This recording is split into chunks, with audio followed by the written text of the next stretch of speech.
Bapak-bapak, ibu-ibu, saudara-saudara kaum muslimin rahimakumullah. Murai di dahan dan koko ayam di kandang, dunia ini penuh dengan berbagai macam kesibukan. Sejak dari petani yang turun ke ladang, pedagang yang berangkat ke pasar, pelajar yang menuju sekolah, sampai kepada pegawai yang berangkat ke kantor, seluruhnya tidak lain untuk mencari sesuatu yang bernama bahagia. Setiap orang menginginkan kebahagiaan, dan tidak seorang pun menginginkan kesengsaraan dalam kehidupan ini. Namun nyatanya tidak setiap orang yang ingin bahagia mengetahui jalan yang harus ditempuhnya untuk sampai kepada kebahagiaan itu. Maka pada kesempatan pertemuan kali ini, saya ingin menyampaikan sebuah hadis dari junjungan kita baginda Nabi besar Muhammad sallallahu alaihi wasallam yang termuat dalam kitab Mukhtarul Ahadits An-Nabawiyah, di mana beliau bersabda, arba'un min sa'adatil mar'i. Ada 4 perkara yang merupakan tanda dari orang bahagia. Saya mau tanya, di antara saudara-saudara yang hadir di sini, apa ada yang kepengen jadi orang sengsara? Ya. Seluruhnya tentu ingin mendapatkan kebahagiaan. Maka menurut resep dari Nabi kita, tanda orang bahagia itu 4. Jadi kalau saudara ingin bahagia, harus mempunyai 4 perkara ini. Yang pertama, orang bahagia itu kata Nabi, darun wasi'un. Punya rumah biar bagus asal gede. Enak ngaturnya daripada sudah punya rumah kecil, adanya di pinggir kali, gubuk, kalau hujan bocor, miring lagi, kiamat. Loh, kalau gitu Islam materialis dong. Hadis ini boleh diartikan dengan makna hakiki, arti yang sebenarnya, boleh diartikan dengan makna majazi, arti kiasan. Kalau dia diartikan dengan arti kias, maka yang dimaksud darun wasi'un ay qalbun wasi'un. Rumah yang luas tidak lain daripada hati yang lapang.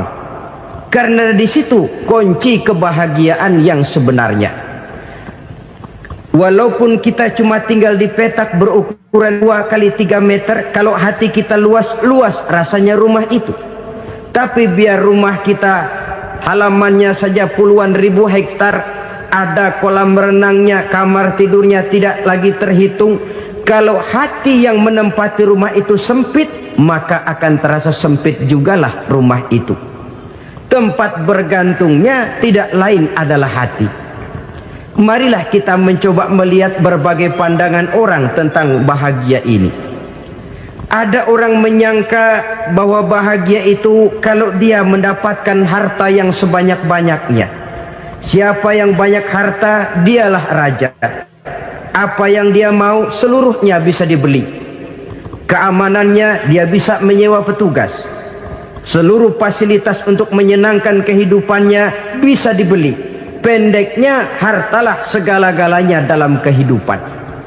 Sampai ada pepatah mengatakan, innad darahima fil amakini kulliha taksur rijala mahabatan wa jalala. Sesungguhnya harta, dinar, dirham, uang di mana-mana selalu bikin hebat orang yang memilikinya. Coba lihat, orang yang punya duit sama yang enggak punya duit, jangan gaya hidupnya, gaya jalannya aja lain. Wahia lisanun liman arada fasahatan, wahia silahun liman arada qitala. Uang adalah senjata yang paling ampuh bagi orang yang mau pergi perang, dan lidah yang paling fasih bagi orang yang mau bicara. Kalau bicara dengan lidah macet, cobalah bicara dengan harta, lancar. Sampai ada pepatah demikian, segalanya bisa diatur dengan harta. Maka di kalangan orang yang berpandangan semacam itu, seluruh kegiatan hidupnya hanya terfokus kepada bagaimana mengumpulkan harta yang sebanyak-banyaknya. Tidak peduli halal haram, tidak kenal sore pagi siang dan malam, tidak sempat sujud, jauh dari agama, jauh dari kehidupan yang bersifat ruhaniyah, jauh dari Allah dan sebagainya. Sampai dalam Al-Quran dikelompokkan dalam kelompok yang dinamakan lumazah.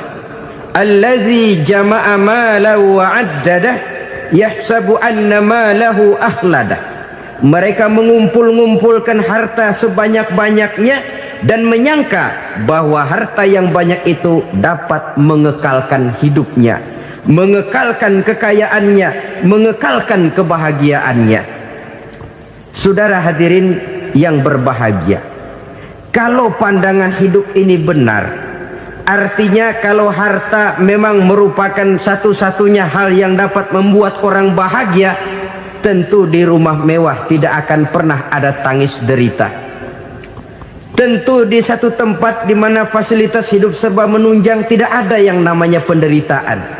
Tapi suka dan duka, sedih dan gembira, senyum dan tawa adalah milik setiap orang, baik dia punya harta maupun dia tidak punya harta.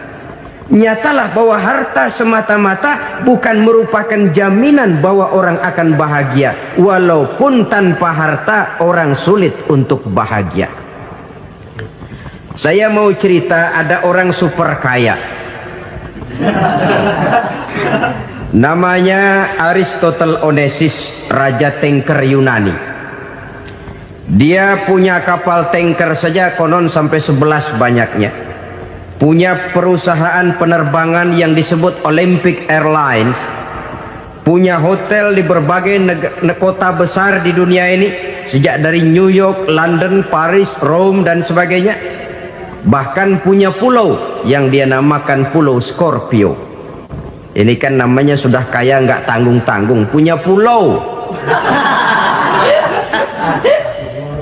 Nah, dia punya 2 orang anak, yang satu laki-laki namanya Alexander, yang satu perempuan namanya Maria Onassis. Seluruh harapannya tertumpah kepada anak lakinya Alexander ini, yang akan meneruskan usahanya, meneruskan kekayaannya, meneruskan dinastinya. Apa yang terjadi? Ternyata anak yang dia harapkan yang bernama Alexander ini mati muda dalam kecelakaan pada waktu dia olahraga. Apa olahraganya? Namanya olahraga anak orang kaya, golongan jet set. Olahraganya olahraga pesawat terbang. Jatuh, ya nggak kapungut, habis mati. Tinggal satu anak perempuannya, Maria Onassis. Tapi anak perempuan ini juga malah urakan. Terakhir dia pacaran, bahkan kemudian kawin sama orang Rusia. Rupanya Aristotle Onassis ini broken. Kekayaannya yang berlimpah ruah, perusahaannya yang begitu banyak, siapa yang akan meneruskan? Siapa yang akan menggantikan? Sampai kemudian dia mengurung diri di Pulau Scorpio dan mati di sana secara mengenaskan. Seorang multi jutawan, seorang yang super kaya, mati menyendiri di pulau sepi. Ibarat kata pepatah, anak ayam mati di lumbung. Bukan kekurangan makanan, keurugan makanan. Begitu kehidupan Aristotle Onassis. Dan banyak orang-orang yang sudah demikian kaya sampai dibingungkan oleh kekayaannya sendiri. Telusurilah kehidupan David Rockefeller misalnya, Henry Ford misalnya, Adnan Khashoggi misalnya.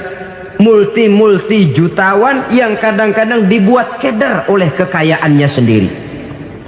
Pantas ketika Imam Ali ditawarkan orang, "Ya Ali, kalau kepadamu disuruh pilih ilmu atau harta, kau pilih mana?" Ya jelas pilih ilmu dong. Kenapa? Pertama, ilmu kalau kita berikan kepada orang lain tambah. Tapi harta kalau kita berikan kepada orang lain kurang. Saudara punya uang 10.000, dibagi orang 5.000, jelas uang saudara berkurang. Tapi saudara punya ilmu diberikan kepada orang lain bisa, saudara pun makin mantap. Tidak lantas jadi bodoh karena ngajarin orang. Saudara bisa Fatihah lalu mengajarkan orang Fatihah. Orang bisa, saudara pun makin hafal. Tidak lantas setelah diajarin orang ilmunya hilang. Begitu datang dia minta orang, tolong ajarin saya Fatihah, udah habis, nggak ada.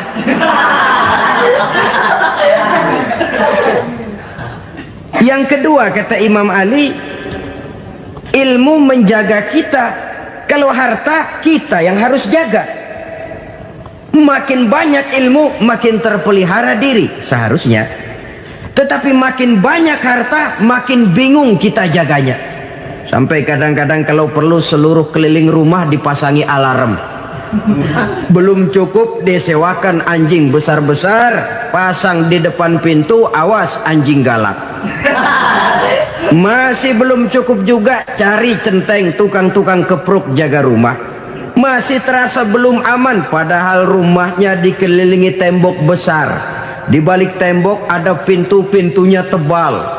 Di balik pintu itu terbuka masuk kamar, kamar pun ada pintunya, pintunya pun kuat. Masuk ke dalam kamar ada lemari, lemarinya pun pintunya kuat, dikunci, kuncinya pun kuat. Tapi terhadap seluruhnya yang timbul cuma sekedar was-was saja. Kesimpulannya sekali lagi, tanpa harta orang memang sulit untuk bahagia. Tapi harta semata-mata tidak merupakan jaminan orang akan bahagia.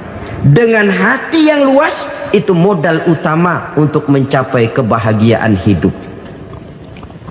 Orang yang hatinya luas, saudara-saudara, punya hati yang lapang, melihat kenyataan hidup ini, dia bersyukur senantiasa kepada Allah. Lantas tidak timbul hasud dan iri hatinya. Oleh karena itu jiwanya selalu lapang. Kalau tidak, cupik hati namanya, dangkal pandangan, tidak senang melihat orang lain dapat nikmat, dan itu sering dijadikan contoh.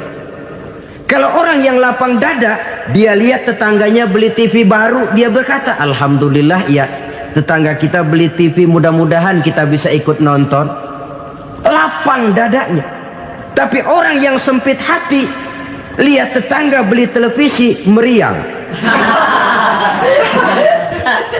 Enggak diapa-apain, meriang. Besoknya dengar tetangga beli motor, makin sakit, ke rumah sakit. Lalu di rumah sakit dengar tetangganya beli mobil, mati. Disiksa oleh perasaannya sendiri. Orang kalau hati sudah sempit dalam hidup, kemanapun dia pergi, sempit rasanya medan kehidupannya. Kemudian kita melihat juga ada orang yang menilai bahwa bahagia itu katanya kalau punya kedudukan yang tinggi, pangkat yang agung, wibawa yang besar. Mungkin betul, tapi mungkin juga tidak. Bergantung kepada hati orang yang punya pangkat itu. Sama dengan harta tadi. Harta akan membawa bahagia kalau dia jatuh ke tangan orang yang berhati lapang. Tapi harta akan jadi bencana kalau jatuh ke tangan hati orang yang sempit. Pangkat akan membawa bahaya kalau jatuh di tangan hati orang yang sempit. Lebih dari itu, kenyataan mengajarkan kepada kita bahwa ternyata pangkat dan jabatan tidak selamanya memberikan kebahagiaan dalam kehidupan. Bahkan resikonya kelewat besar. Beberapa bukti kita bisa ambil dari para pemimpin dunia yang menjadi korban lantaran pangkat dan jabatan yang disandangnya. Saudara ingat Presiden Abraham Lincoln dan John Kennedy dari Amerika? Dibunuh orang. Park Chung-hee dari Korea Selatan, Ziaur Rahman dari Bangladesh, Anwar Sadat dari Mesir, terakhir Indira Gandhi dari India, menjadi korban dari pangkat dan jabatan yang disandangnya dari orang-orang yang tidak senang dia memegang jabatan itu. Dia akan mudah mengundang bencana. Sehingga pantas kalau seorang presiden terkemuka Amerika, Harry Truman namanya, dia mengatakan jabatan presiden itu, kata dia, seperti orang nunggang macan, naik macan. Harus kita taiki, kalau enggak dia bakal nerekam kita. Ngeri katanya. Adapun orang yang hatinya lapang, kalau dia menerima pangkat dan jabatan, dianggapnya itu satu kesempatan untuk berbuat baik. Tapi orang yang berhati sempit, menerima pangkat dan jabatan, bukan kadang-kadang menerima, malah berusaha setengah mati mencapai dengan segala cara. Kalau perlu jilat atas, jilat atas. Jadi golongan sumuhun dawu. Jadi kelompok kulon nuwun, yes sir, yang kerjanya cuma oke bos. Kalau perlu jilat atas, jilat atas. Kalau perlu injak yang bawah, injak yang bawah. Perlu sikut kiri kanan, sikut kiri kanan. Yang penting pangkat dapat, jabatan dapat. Orang yang semacam ini, kalau sudah mempunyai pangkat dan jabatan, biasanya dia tidak menganggap itu sebagai amanah, tidak menganggap sebagai kesempatan berbuat baik, tapi malah kesempatan untuk memperturutkan hawa nafsunya yang dilatar belakangi oleh kesempitan hatinya tadi. Apalagi kalau orang memperoleh pangkat karena banyak mengeluarkan uang. Seakan-akan pangkat dan jabatan itu sekarang macam proyek, pakai tender. Siapa yang berani bayar segini naik, nggak berani minggir. Padahal logikanya, kalau orang mencapai satu jabatan karena banyak mengeluarkan uang, hampir bisa dipastikan bahwa setelah jabatan itu dia pegang, langkah pertama yang akan dilakukannya ialah berusaha bagaimana uang yang dia keluarkan supaya kembali. Ya paling kurang pulang modal dulu dong. Soal mikirin rakyat soal nanti, tapi ini modal harus pulang. Itu celakanya kalau orang memperoleh pangkat dan jabatan cuma karena banyak mengeluarkan uang. Jarang orang yang mempunyai keyakinan dan pandangan bahwa pangkat dan jabatan merupakan amanah. Jadi sekali lagi, pangkat dan jabatan mungkin saja membawa kebahagiaan kalau jatuh ke tangan orang yang berhati lapang. Tapi bisa jadi bencana kalau dia jatuh ke tangan orang yang mempunyai hati yang sempit. Dan lagi-lagi stresnya hati yang lapang. Lalu sebagian orang, saudara, ada yang berpandangan katanya bahagia itu kalau jadi orang terkenal, mempunyai popularitas, menjadi idola di kalangan remaja, di kalangan orang tua, di segala lapisan masyarakat.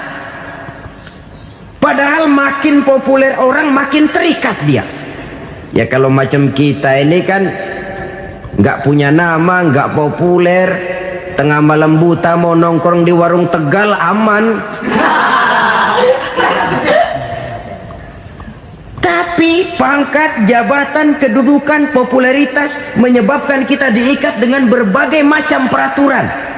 Cuma mandi sama ke WC saja yang nggak dikawal.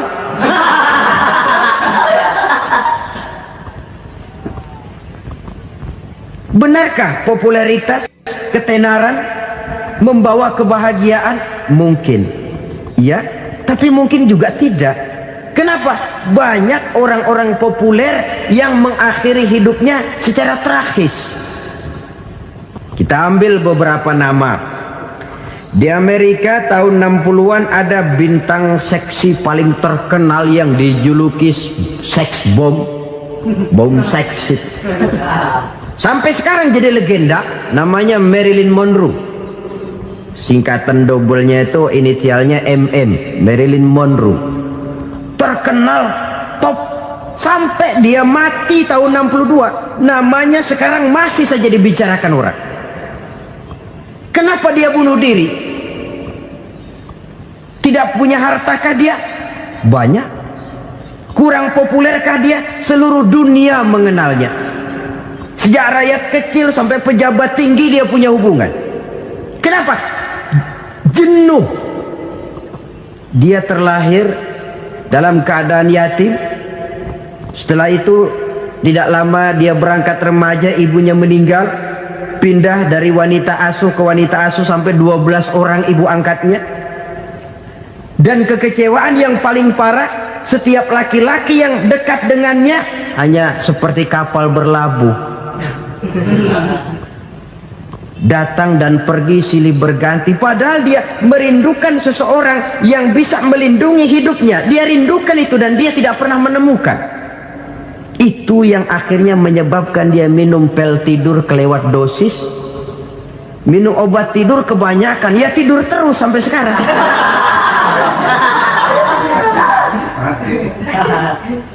Dia mengakui, saya telah memiliki ketenaran, tapi saya tidak pernah hidup dalam ketenaran itu. Saya pandai main sandiwara, tapi saya ingin hidup dalam alam yang real sebagaimana umumnya orang. Itu yang dia rindukan. Menyusul jejak yang namanya Marilyn Monroe ini, Billie Holiday, saudara kenal tentu, di rumah sakit dirawat. Dia juga minum obat overdosis, mati lagi. Jimi Hendrix minum obat tidur overdosis kelewat batas, mati lagi. Lalu yang menghanyutkan diri di danau, Janis Joplin dan Brian Jones. Ini orang-orang populer, orang-orang terkemuka yang mengakhiri hidup secara tragis, bukan karena tidak terkenal, mungkin karena sudah saking terkenalnya. Contoh paling belakangan, Bruce Lee. Wah, ini tukang-tukang kepruk tentu kenal siapa dia. Sampai sekarang pun tabir kematiannya masih merupakan misteri. Dan yang masih hidup juga menunjukkan gejala yang aneh. Michael Jackson, rumahnya di Beverly Hills itu dijaga sedemikian rupa, dan dia selalu curiga kepada setiap makanan harus steril, bersih dari segala macam kimia. Kemana dia pergi, itu tukang-tukang kepruk sudah selalu menjaga dan mengawal, dan dia seakan takut menunjukkan mukanya yang asli. Hingga kalau tampil ke tengah di luar show, dia kadang memakai pakaian yang tidak menunjukkan dia yang sebenarnya, takut dikenali orang. Ternyata popularitas sering jadi momok yang meracuni kehidupan manusia. Oleh karena itu, benarlah junjungan kita pada saat beliau mengajarkan orang akan bahagia kalau dia mempunyai hati yang lapang. Nah, sekarang masalahnya untuk mendapatkan hati yang lapang, caranya bagaimana? Kita kembali kepada konsep Quran. Allah mengajarkan, ala inna bi dzikrillahi tatmainnul qulub. Ketahuilah bahwa dengan banyak mengingat Allah, hati akan tenang, jiwa akan lapang.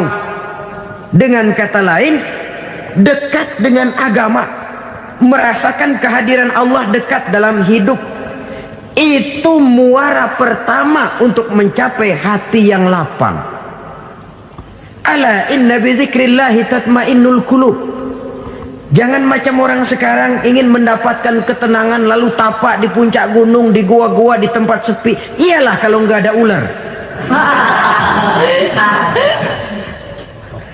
Kalau tergigit ular berbisa, ketenangan belum, mati jelas itu.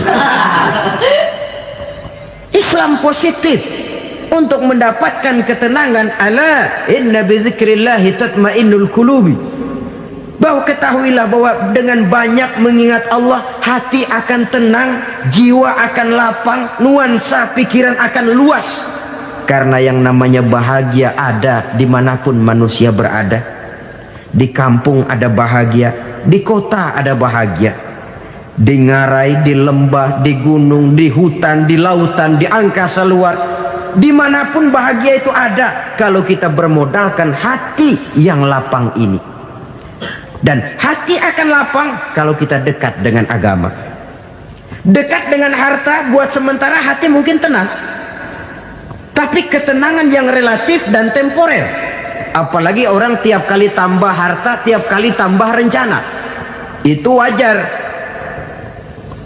Mungkin sebelumnya saudara berpikir, kalau punya duit 5.000 enak nih. Begitu punya duit 5.000, aduh sayang kalau 10.000 aja. Tiap kali tambah harta, tiap kali lain rencana. Makin banyak rencana, makin menjauhkan kita dari yang namanya ketenangan. Padahal ketenangan merupakan unsur utama untuk mencapai bahagia. Dan ketenangan itu bermuara dalam hati manusia.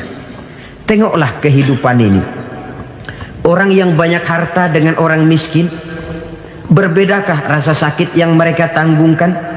Rasanya tidak. Walaupun si kaya tidur di kasur empuk berselimutkan sutra mahal, sementara si miskin meringkuk di balai bambu yang keras dan kasar. Apabila maut datang, dia juga tidak pernah pilih bulu.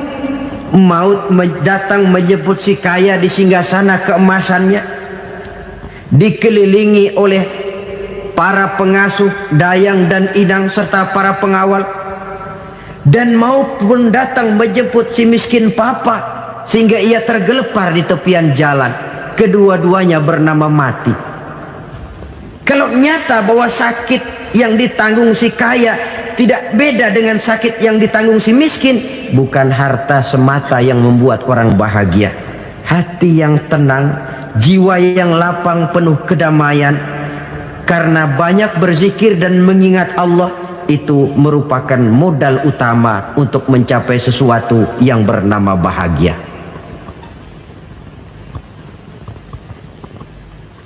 Saudara hadirin yang saya hormati, inilah yang pertama dari 4 ciri yang digambarkan oleh Nabi tentang tanda-tanda orang bahagia. Dan harus berangkat dari yang pertama ini, hati yang lapang. Ini yang harus kita miliki lebih dahulu. Baru nanti akan menyusul kepada poin yang ketiga, kedua, dan selanjutnya. Sebab kalau hati sudah terisi dengan jiwa yang lapang, seluruh persoalan insya Allah akan bisa kita atasi dengan sebagaimana mestinya. Yang kedua sekarang, tanda orang bahagia menurut baginda Nabi, markabun syariah. Orang bahagia itu, kata beliau, punya kendaraan biar cepat asal lancar. Artinya kemana dia mau pergi mudah. Apa maksud hadis ini? Kalau kita kaji lebih dalam, kendaraan itu kan alat transportasi. Transportasi tidak lain adalah usaha memudahkan komunikasi. Pindah dari situ kepada teori bahwa manusia adalah zon political, makhluk bermasyarakat yang tidak bisa memenuhi kebutuhan hidupnya secara sendirian. Kita memerlukan keberadaan orang lain dalam kehidupan ini. Untuk memakai baju saja kita sudah perlukan petani yang tanam kapas, pabrik yang memintal kapas jadi benang, pabrik yang menenun benang jadi kain, sampai kepada mesin jahit, sampai kepada tukang jahit. Itu cuma untuk memakai pakaian saja. Tidak seorang pun di antara kita yang sanggup memenuhi kebutuhan hidupnya secara sendiri. Kita perlu orang lain. Maka kebebasan dalam arti mutlak, kebebasan tanpa batas, itu tidak mungkin ada dalam kehidupan. Karena kita mengadakan yang disebut interaksi sosial. Setiap kegiatan kita tentu melibatkan orang lain. Menurut kita barangkali kita bebas jalan di jalan raya semaunya, tapi orang lain berkendaraan pun merasa bahwa ini ada juga jalan haknya, dan begitu selanjutnya. Oleh karena itu, maksud dari kendaraan yang cepat ini adalah khulata'uhu ma'as solihin. Lingkungan pergaulannya terdiri dari orang-orang soleh. Pergaulannya luas. Kemana dia pergi ada temannya. Kesulitannya ada tempat dia cerita. Dan kesulitan kalau sudah diceritakan kepada orang lain, taruh kata orang itu tidak bisa menolong, namun menceritakannya kepada orang yang kita percayai, kan paling kurang sudah mengurangi beban jiwa, mengurangi tanggungan batin, merasa masih ada tempat kita cerita. Maka lebih baik orang awam yang mau bergaul ketimbang orang setengah alim tapi ngunci pintu. Sebab nantinya akan timbul sikap picik, cupik pandangan, dan tidak luas menghadapi kenyataan dalam kehidupan ini. Namun yang harus kita garis bawahi, pergaulan memang mesti luas. Namun jangan sekali-kali lupa bahwa pergaulan sangat besar pengaruhnya dalam ikut membentuk kepribadian manusia. Sehari-hari bisa kita bilang, kalau kita dekat sama tukang minyak wangi, sekalipun nggak dibagi minyaknya, baunya tentu dapat. Betul? Tapi dekat sama tukang elas, walaupun nggak kena apinya, asapnya mesti kena.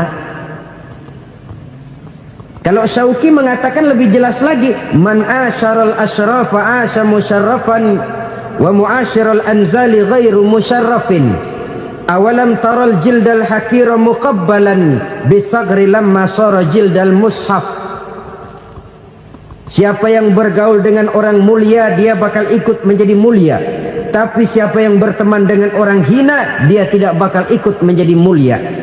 Tidakkah kau lihat, kata Syauqi, kulit kambing yang hina pun dicium orang ketika menjadi kantong Quran. Kulit kambing hina, kalau dia sendirian gak ada yang mau cium. Tapi begitu dia bergaul dengan Quran, menjadi kantong Quran, dipakein minyak wangi, ditaruh di tempat yang tinggi, mau diambil dicium dulu, dibawa dengan penuh hormat dan hati-hati. Kulit kambing yang hina lantaran berteman dengan Quran, numpang mujur. Tapi coba lihat kalau kulit kambing berteman dengan kayu, jadi beduk, habis. Zohor dikemplang, asar dipukul. Itu pun sedikit saja, cuma salah milih teman. Yang temannya Quran dihormati orang, yang temannya kayu lantaran jadi beduk, gelap-gelap subuh orang udah kemplangin.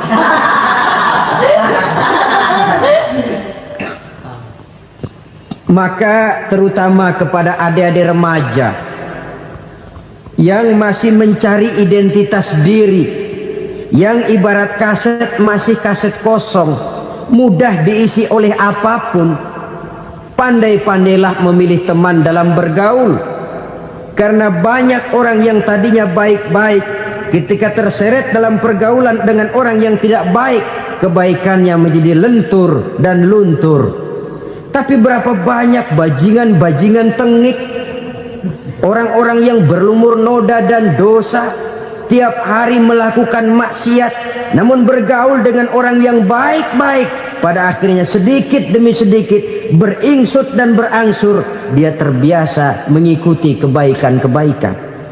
Saya tekankan ini kepada remaja karena mereka masih mencari identitas diri. Apa yang mereka lihat mereka mau, apa yang mereka dengar mereka ingin tahu. Coba lihat kehidupan remaja. Pulang nonton film Rambo, pengen jadi Rambo, gagah, maunya belekai melulu. Pulang nonton film Superman, pengen bisa terbang. Pulang nonton India, nyanyi melulu.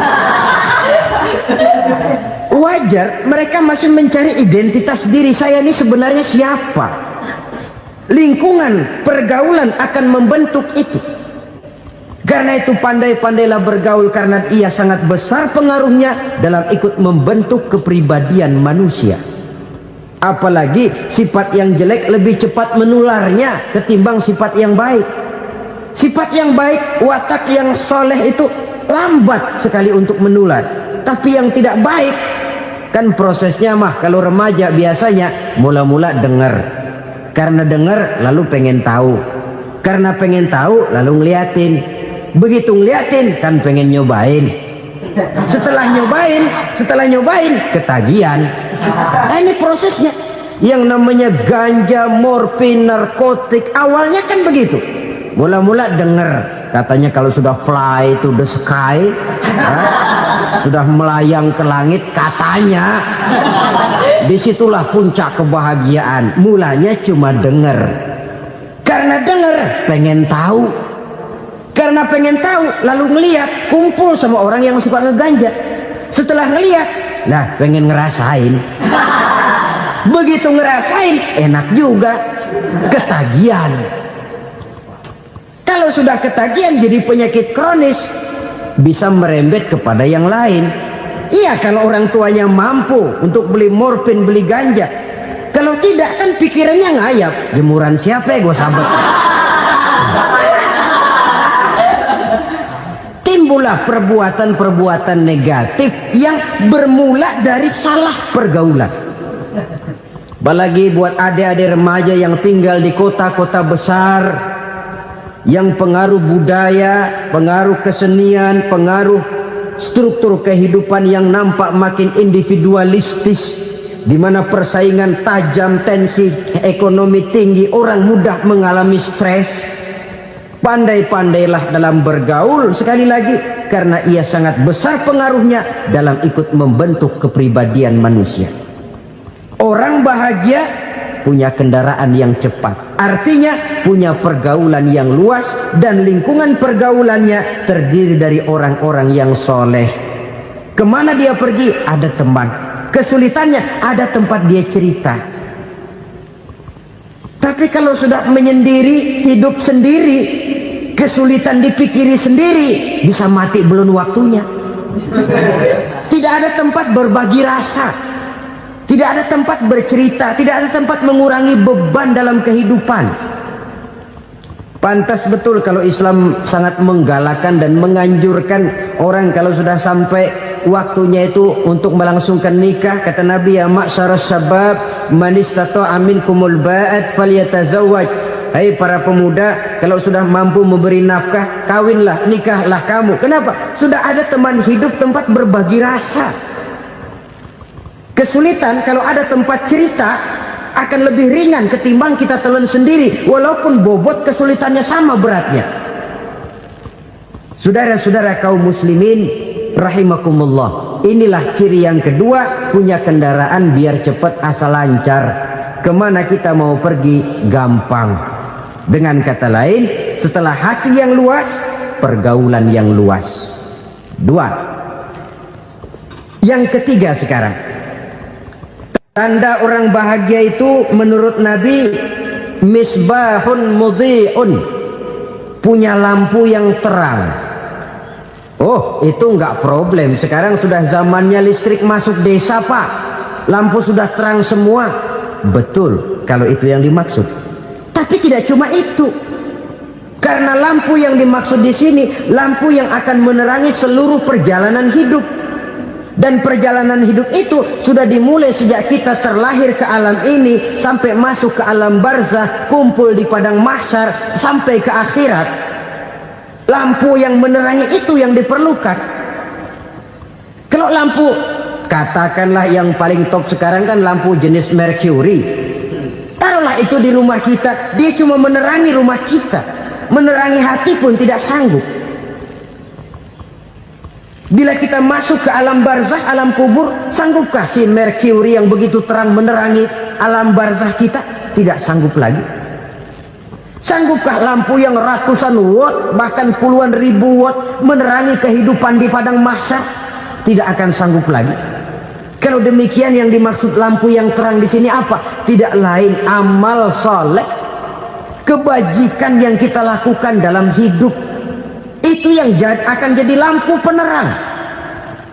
Di dunia nama kita akan terang, jasad kita boleh hancur terkubur tanah, tapi nama kita akan dikenang orang. Begitulah kalau orang meninggalkan kebajikan dalam hidup seperti sekarang. Ribuan orang tiap saat berziarah ke kubur Imam Syafi'i, ke kubur Imam Malik, ke kubur Imam Ghazali, ke kubur orang yang baik-baik, orang yang soleh-soleh. Kebajikannya yang ditinggalkan, yang mengukir namanya dengan tinta emas. Sehingga saudara sudah terbaring di alam kubur, orang lewat, Allah, ini kuburannya Fulan bin Fulan, dulu ini kebaikannya Masya Allah, saya ikut merasakan. Mari kita mampir sebentar, kita Fatihah, mohon disampaikan Allah pahalanya kepada almarhum. Al-Fatihah. Itu kalau orang baik-baik. Lalu saudara tanya, Pak, orang mati dikirimin Fatihah apa nyampe pahalanya? Saya jawab, kalau saudara nggak percaya, mati dulu dah. Nanti saya Fatihain, tungguin di sana, umpama nggak sampai balik lagi kemari. Sekarang ini kan maunya otak-otakan saja, kalau nggak masuk otak nggak percaya. Padahal alam gaib itu nggak bisa diotak-otakin. Sama saja dengan saudara pernah dengar cerita kapal tanpa emas tenggelam tak? Pernah nggak? Di mana? Di laut Masa Lembo. Begitu ketampung Mas tenggelam, ratusan penumpang itu terjun ke laut, dipermainkan gelombang, berjuang menghadapi maut itu. Orang lagi timbul tenggelam di lautan, dihantam ombak, kita tengokin pakai helikopter. Pak, lagi timbul tenggelam ya? Iya, tolongin. Jangan khawatir Pak, nih saya kirim intan Pak, harganya 10 juta. Kira-kira orang yang timbul tenggelam di laut seneng nggak? Tidak. Kan mahal toh intan 10 juta. Kenapa dia nggak senang? Karena intan 10 juta dalam kondisi seperti itu tidak sanggup menyelamatkan dia. Dia akan girang kalau dikirimin ban mobil bekas, dikirimin papan terentang atau bambu. Intan yang 10 juta dia nggak girang, ban mobil bekas yang 1000 perak tuh pegang, itu yang dia girang betul. Inilah sebabnya Nabi berkata, mal mayyitu fi qabrihi illa kal ghariqil mutaghawwis. Orang yang meninggal di alam kuburnya seperti orang timbul tenggelam di lautan. Yantaziru da'watan min ahli, menunggu doa dari keluarganya yang masih hidup. Duh, bapak saya sudah meninggal, saya sayang benar sama dia. Kirimin kulkas ke kuburannya Itu sama saja dengan tadi orang tenggelam di lautan dikirimi intan yang harganya 10 juta, tidak sampai. Begitulah kalau kebajikan yang kita tinggalkan dalam hidup, sudah mati pun kubur kita masih diziarahi orang. Tapi kalau jahat yang kita tinggalkan, boro-boro lah orang mau doa lewat dekat kuburan kita juga serem. Tuh bajingan dulu mati dipendem di situ tuh. Jangan lewat situ, ntar kesurupan, jangan. Lewat saja orang ngeri. Konon lagi membacakan Fatihah dan mengirimkan doa. Hidup pada hakikatnya adalah kesempatan untuk berbuat baik. Maka sekali kesempatan itu diberikan, manfaatkan dengan sebaiknya. Sebab kesempatan kedua tidak akan pernah ada. Kesempatan berbuat baik di sini, di akhirat sudah pembalasan namanya. Sekali kesempatan itu dicabut, dia tidak akan pernah dikembalikan lagi. Kata Iqbal, hidup tidak mundur ke belakang, Bung. Berhenti diinjak orang, mundur hancur. Tidak ada kata mundur dalam hidup ini. Berhenti diinjak orang, mundur kecebur. Tidak ada kata lain, harus maju dalam kehidupan dalam artian yang positif. Hidup adalah kesempatan untuk mengumpulkan kebajikan yang sebanyak-banyaknya. Di situ nilai daripada manusia. Sekarang ini memang nggak kelihatan kok, orang yang banyak pahala sama yang banyak dosa nggak kelihatan kok. Barangkali kalau habis bikin dosa palanya pada benjol, mungkin orang takut sama dosa. Tapi sekarang sama saja, orang yang banyak dosa dengan yang nggak banyak dosa jalan bareng dari belakang, sama, nggak kelihatan beda. Tapi ada waktunya di mana pahala memegang peranan, di mana dosa diperlihatkan. Sama saja kalau kita bawa mobil siang, lampu kan nggak begitu berfungsi. Apa lalu bilang, alah ini lampu berat-beratin, copot-copotin aja dah. Tidak perlu begitu. Kenapa? Pada suatu saat malam senja akan datang. Bila matahari terbenam, senja pun datang, gelap mulai merayap, disitulah baru terasa perlunya lampu. Pahala begitu. Sekarang orang yang nggak ada pahalanya nggak kelihatan dalam kehidupan. Tapi pada suatu saat senja kehidupan akan datang. Ajal merenggut nyawa, malam merayap, dan hidup mulai diliputi kegelapan di alam barzakh. Dikala itu kalau nggak punya lampu, alangkah malangnya kita. Sebab amal yang baik, kata Nabi, di alam barzakh itu akan diciptakan menjadi perempuan yang cantik menemani kita. Amal yang jahat akan menjadi orang yang paling jelek nemenin kita. Sudah di tempat gelap yang nemenin jelek.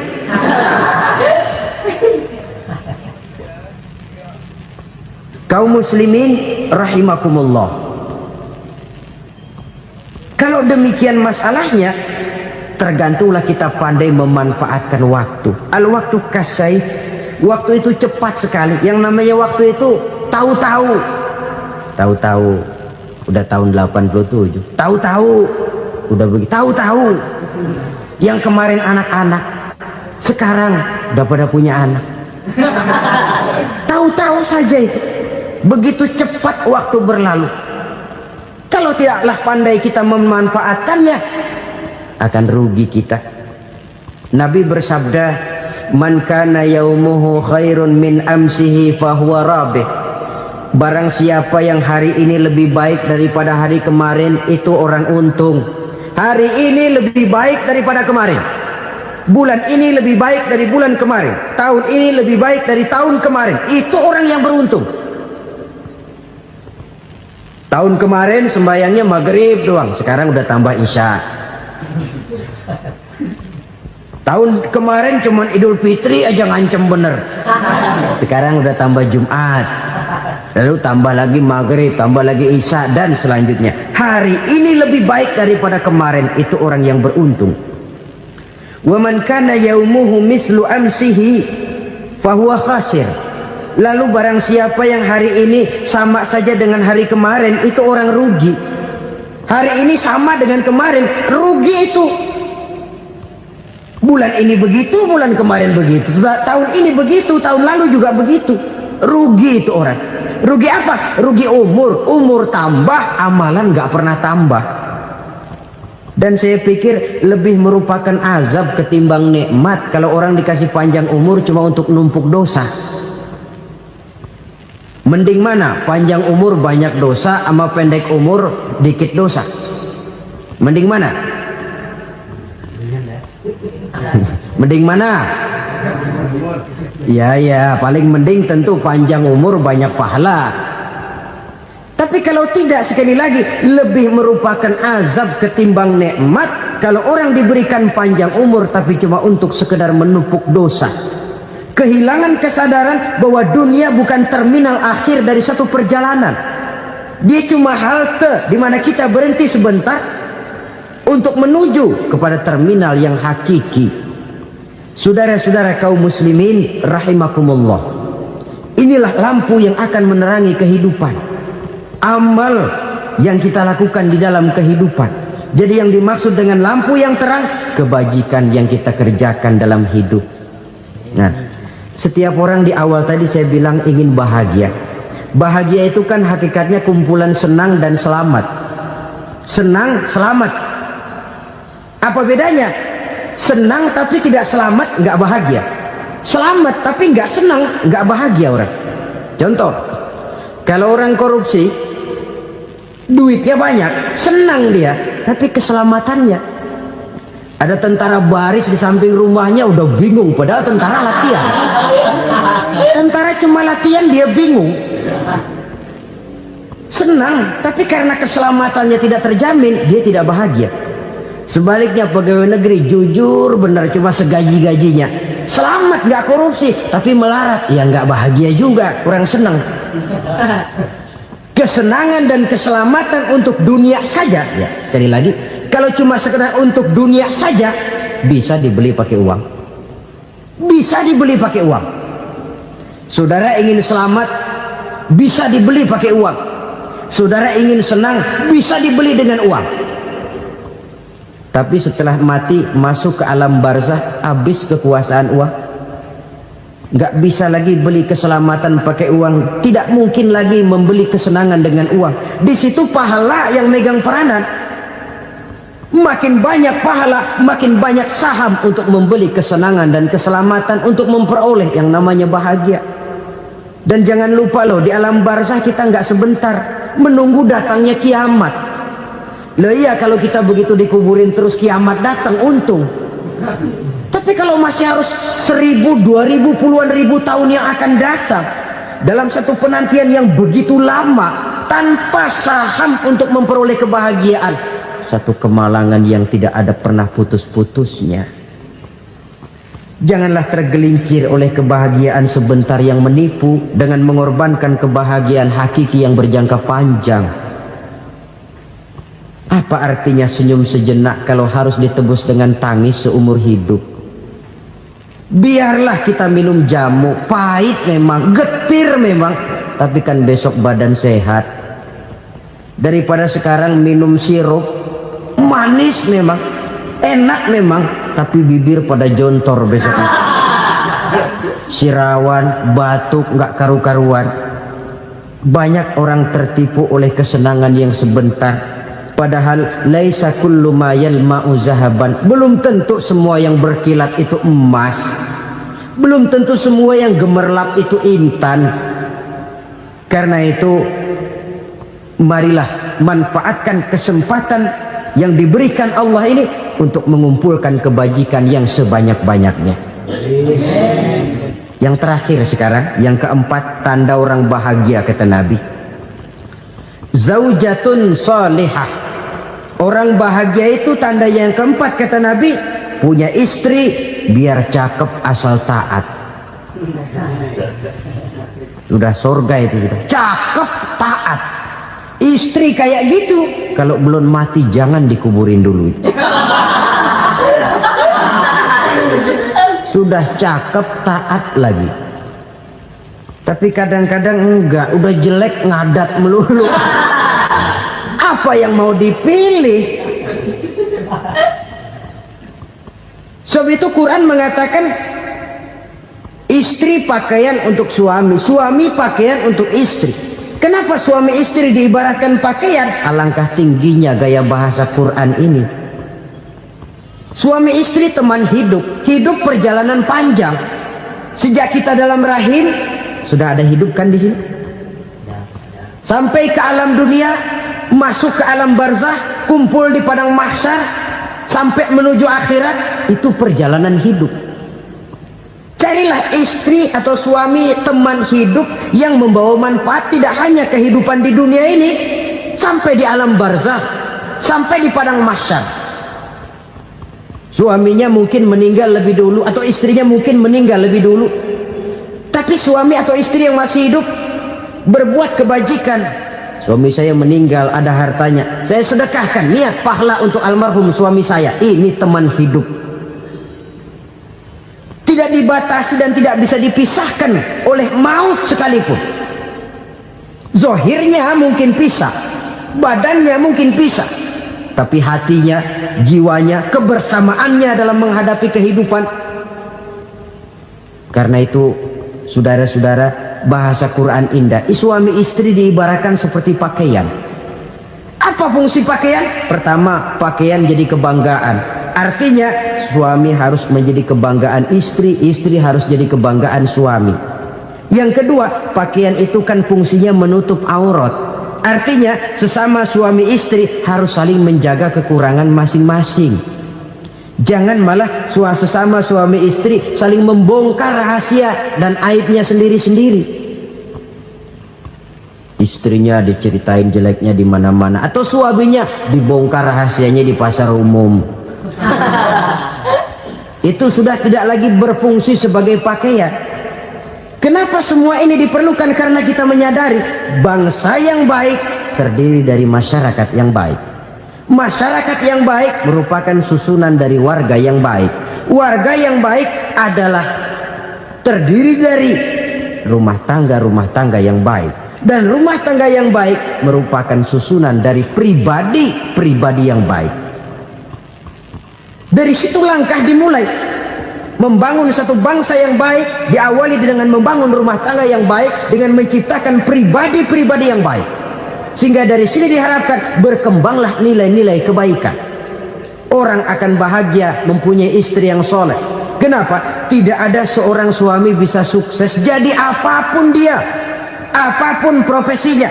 Dokterkah, kiaikah, mubalikkah, petanikah, pengusahakah, pejabat tinggikah, tidak ada seorang suami yang bisa sukses tanpa peran serta istrinya. Walaupun memang peranan itu tidak begitu kelihatan, tapi sangat menentukan. Karena itu, saudara hadirin yang saya hormati, Islam sangat menghargai kaum wanita, memberikan kedudukan yang tinggi sepanjang tidak mematikan kodrat kewanitaannya. Nah, kalau sudah kesuksesan ini diawali dari rumah tangga, karier di masyarakat mudah untuk dikejar. Tapi keberantakan di rumah tangga merupakan kegagalan pertama di tempat lain.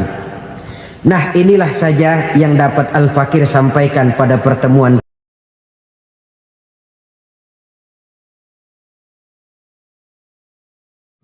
Assalamualaikum warahmatullahi wabarakatuh. Welcome back to my channel. Oke teman-teman, sore hari ini kita coba mancing dekat rumah ya.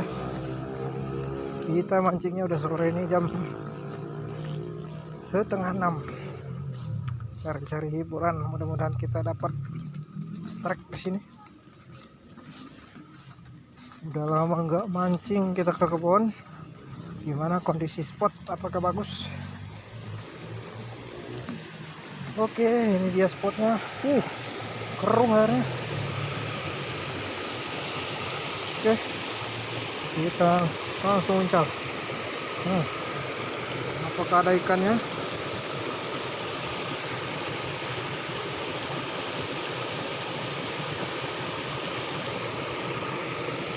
Airnya keruh guys.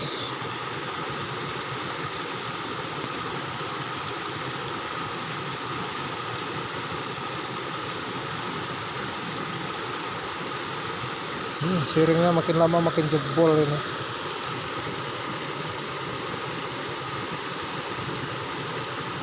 Waduh, nyangkut batu.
Galak sambarannya guys.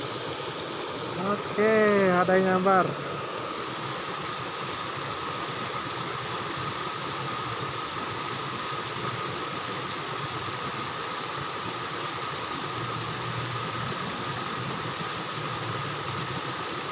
Ada tarikan dari ikan.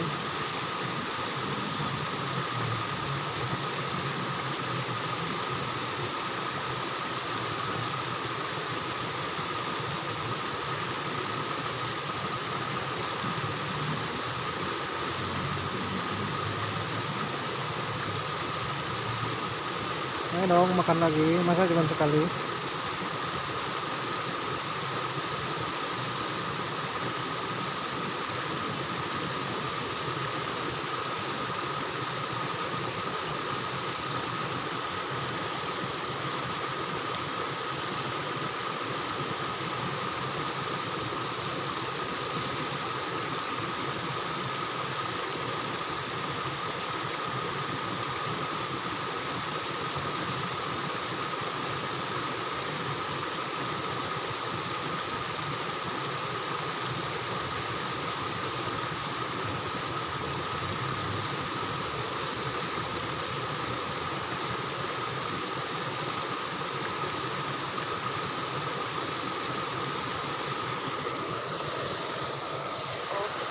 Kita coba ke bawah ya.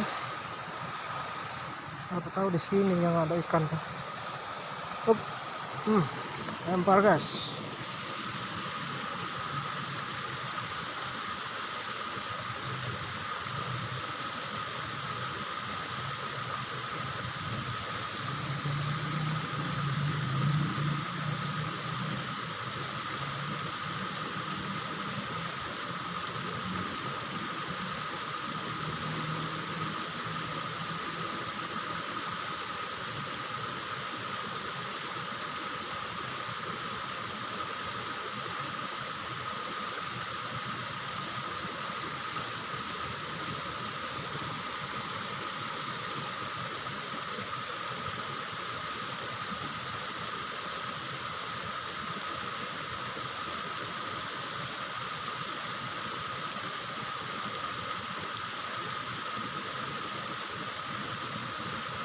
Masa nggak ada ikan?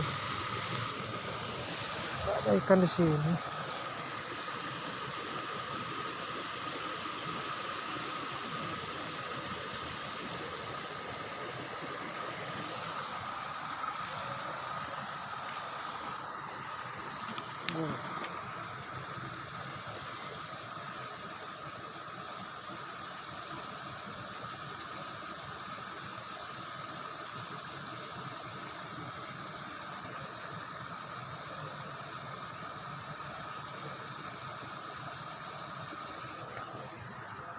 Kita cek spot dulu ke bawah.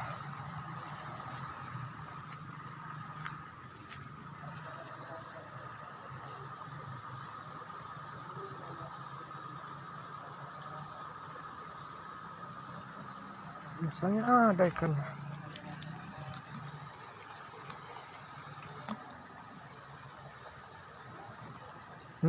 Kan ada yang makan. Ada yang makan.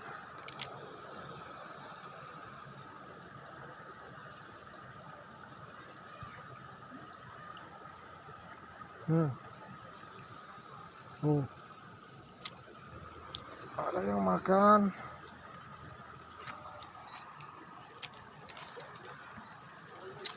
Lempar ke sebelah sini. Harusnya deras. Hanya tuh.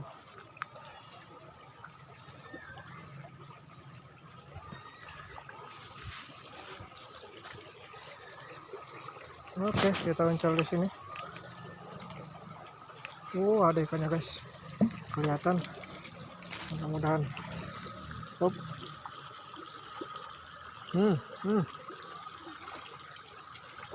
Dimakan.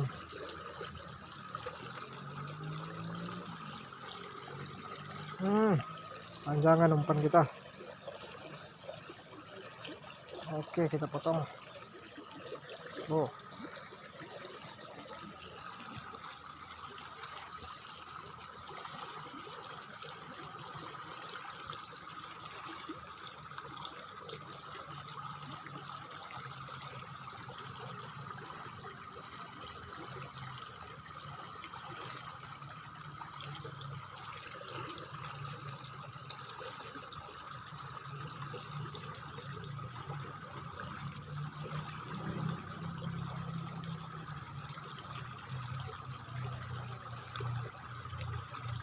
Dapat ada yang makan.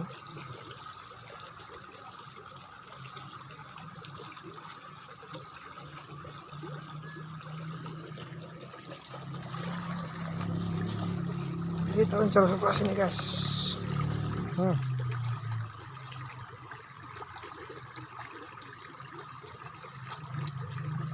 Terlalu dalam.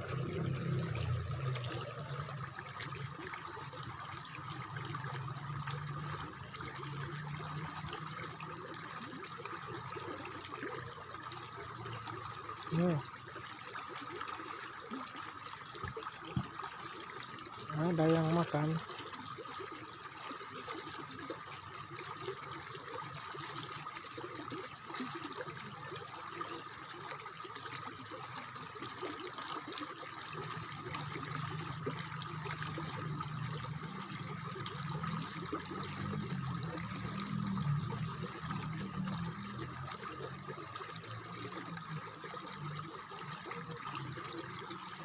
Ikan kecil yang makan guys.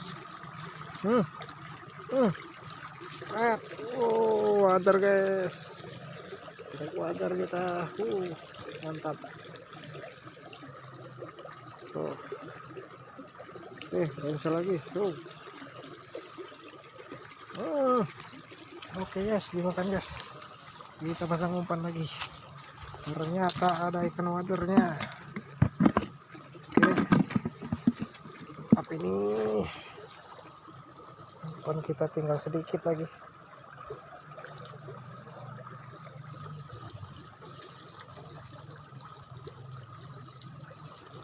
Oke, jos. Ternyata di situ dia bersembunyi.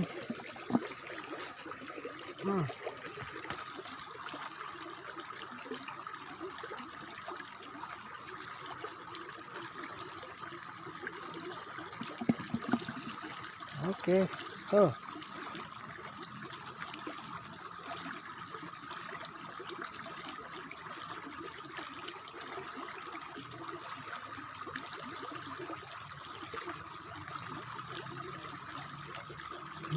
Makan.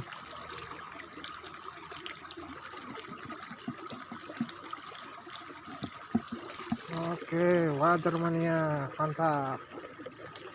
Kita strike water. Hup. Loncat. Masih rezeki. Loncat lagi.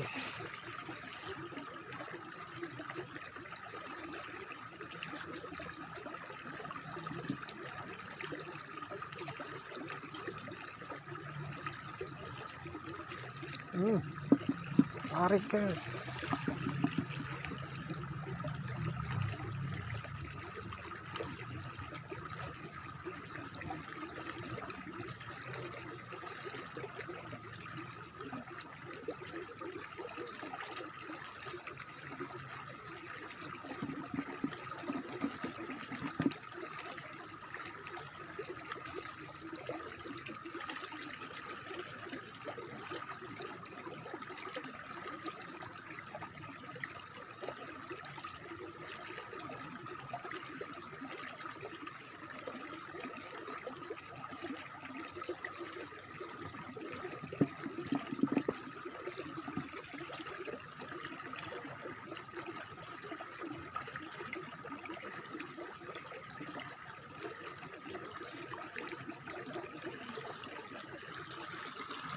Oke, shoot.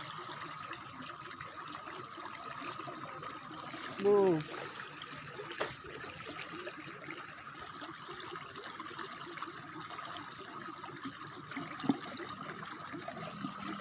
Jebret. Galak sekali ikannya.